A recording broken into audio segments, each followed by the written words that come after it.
চিৰনিদ্ৰাৰ কোলাত কিংবদন্তি footballer Gilbertson Changma. Football জগতত শূন্যতা সৃষ্টি কৰি গিলবাৰ্টছন চাংমাৰ চিৰবিদায়।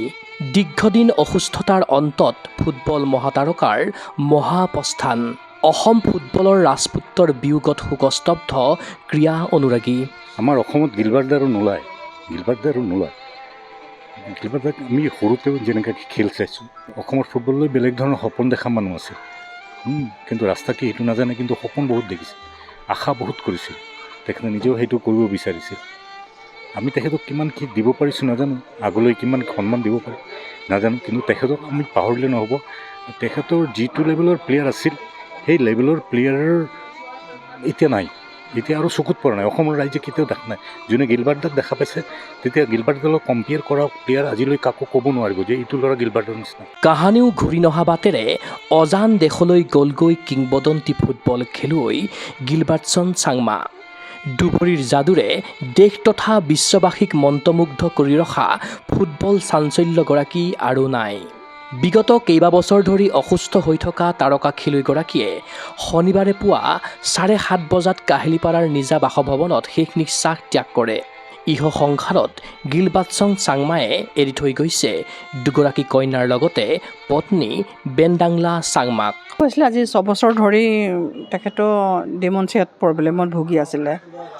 তথাপিতো সি উঠা বহাটো কৰি আছিলে। যোৱা বছৰ নৱেম্বৰ মাহৰ পৰা অলপ দুৰ্বল হৈ গ'ল আৰু তেনেকুৱা খোৱা লোৱাও প্ৰায় এৰিছে। তাৰপাছত মাজতে আমি হায়াততো এডমিট কৰালোঁ। হায়াতত তাৰ পৰা ওলাই আহি মানে দিনে দিনে মানে তেখেত মানে দুৰ্বলেই হৈ গৈছে আৰু। তাৰপাছত আজি এমাহ ধৰি মানে খাবলৈও নিবিচাৰে। তথাপি আমি অলপ লিকুইড দি আছিলোঁ, খাবলৈ একেবাৰে নিবিচৰা হৈ গ'ল। যোৱাকালিৰ পৰা একদম সন্ধিয়াৰ পৰা মানে একেবাৰে দুৰ্বল হৈ গ'ল। তাৰপাছত আজি পুৱাইটো মানে একেবাৰে 7টা বজাৰ পৰা মানে তেখেতৰ উশাহটো একদম ছুটি হ'বলৈ ধৰিলে। তেখেতৰ এই এপ্ৰিলৰ 21 তাৰিখে 75 ইয়াৰ্ছ হ'বলৈ আমিও খুব আশা কৰি আছিলোঁ 75টো যাতে তেখেতেও পাই যাওক, কিন্তু নহ'লগৈ আৰু। ফুটবল মহাতাৰকা গিলবাৰ্টছন চাংমাৰ মৃত্যুৰ এই দুখবৰ ৰাজ্যৰ চৌদিশে বিয়পি পৰাৰ লগে লগে ক্ৰীড়াক্ষেত্ৰত বলিল শোকৰ ধুমুহা। কাহিলীপাৰাৰ গিলবাৰ্টছনৰ বাসগৃহলৈ ঢপলিয়াই আহিল প্ৰাক্তন সতীৰ্থ, খেলুৱৈ, ক্ৰীড়া সংগঠক আৰু অগণন গুণমুগ্ধ। কিংবদন্তি খেলুৱৈগৰাকীৰ নশ্বৰ দেহত প্ৰণাম কৰি গুণমুগ্ধই বগা ফুল গামোচাৰে জনাইছে শেষ বিদায়। অসম ফুটবল সন্থা, অসম চেপাক টাক্ৰ সন্থা, অসম চৰকাৰৰ ক্ৰীড়া আৰু যুৱ কল্যাণ বিভাগৰ প্ৰতিনিধি উপস্থিত হৈ প্ৰয়াত প্ৰসিদ্ধ খেলুৱৈগৰাকীক যাচিলে শ্ৰদ্ধাঞ্জলি। তেওঁৰ নিচিনা আজি অসমৰ পেলে বুলি কওঁ তেতিয়া। আজি গিলবাৰ্টে অসমৰ পেলে, সেই মানুহজন যে আজি নাই, আমি ভাবিবই পৰা নাই। আৰু তেখেতৰ মই আজি শ্ৰদ্ধাঞ্জলি জনাইছোঁ আৰু তেখেতৰ পৰিয়ালবৰ্গলৈ সমবেদনা জ্ঞাপন কৰিছোঁ। আমি যুৱ আৰু ক্ৰীড়া কল্যাণ বিভাগৰ পৰা আহিছোঁ, আৰু তেখেতৰ যি ৰাতিপুৱাৰ নিউজটো পালোঁ, সেই নিউজটো পাই সঁচাকৈ দুখ লগা। অসমৰ কাৰণে যিখিনি অৱদান আগবঢ়াইছিল, এইখিনি অতুলনীয় হৈ থাকিব। আমি তেখেতক শ্ৰদ্ধা জনাবলৈ আহিছোঁ। ক্ৰীড়া সঞ্চালক মহোদয়ে আমাক পঠিয়াইছে। আমি আগতেও আমাৰ সঞ্চালক মহোদয়ে কৈছিল যে আমি আগতেও 1 লাখ টকা এটা দিছিলোঁ, আৰু এতিয়াও আমি আজি এই কাম কাজখিনি আগবঢ়াই নিবৰ কাৰণে তেখেতক টকা 50,000 আগবঢ়াবৰ কাৰণে তেখেতৰ মানে পৰিয়ালবৰ্গক দিবৰ কাৰণে অনুৰোধ জনাইছিলে, আৰু সেইমতে আমি দিলোঁ। অসমৰ ক্ৰীড়া জগতৰ কিংবদন্তি গিলবাৰ্টছন চাংমায়ে নিজৰ জীৱনক ফুটবলতেই সমৰ্পিত কৰিছিল। দুভৰিৰ যাদুৰে চাংমায়ে যি নান্দনিক ফুটবল খেলিছিল, তাক প্ৰত্যক্ষ কৰি সকলোৱে একেমুখে কৈছিল, গিলবাৰ্টছনক যেন ফুটবল খেলিবলৈহে পৃথিৱীলৈ পঠাইছে সৃষ্টিকৰ্তাই। 1955 চনৰ 21 এপ্ৰিলত ডিব্ৰুগড়ত জন্মগ্ৰহণ কৰিছিল এইগৰাকী গিলবাৰ্টে। জন্মস্থান ডিব্ৰুগড়তে কিশোৰ অৱস্থাৰ পৰাই ফুটবল খেলাৰ এক সুন্দৰ পৰিৱেশ পাইছিল তেওঁ। পুলিচ ৰিজাৰ্ভত অনুশীলন কৰি এদিন নীতিগতভাৱে ৰাজ্যৰ ফুটবল জগতত ভৰি দিছিল গিলবাৰ্টে।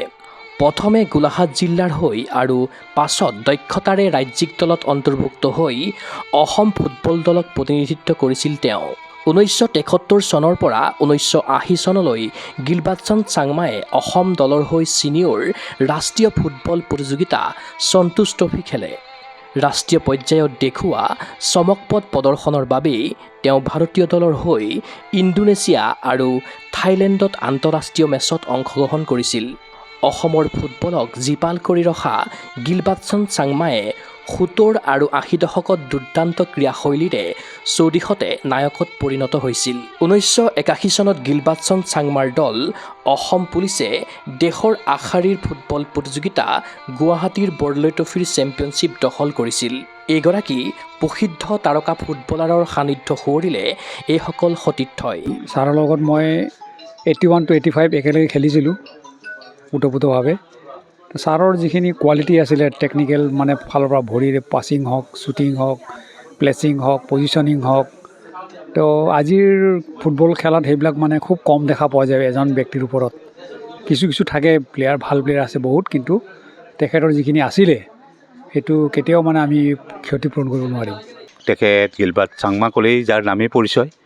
তেখেতে অসম পুলিচৰ এজন সুদক্ষ ফুটবল খেলুৱৈ আছিলে। 10 নম্বৰ জাৰ্চি লগাই পেলাই তেওঁ খেলিছিলে। তেওঁৰ লগত মোৰ বন্ধু মলঙাও আছিলে আৰু ফকৰুদ্দিন আছিলে। আমি জানো তেখেতৰ খেল চাবলৈ আমি সদায় তেখেতৰ অনুপ্ৰেৰণাত আমি তেখেতৰ পৰা কোচিঙো লৈছিলোঁ। ময়ো বহুত দিন তেখেতৰ লগতে খেলিছিলোঁ।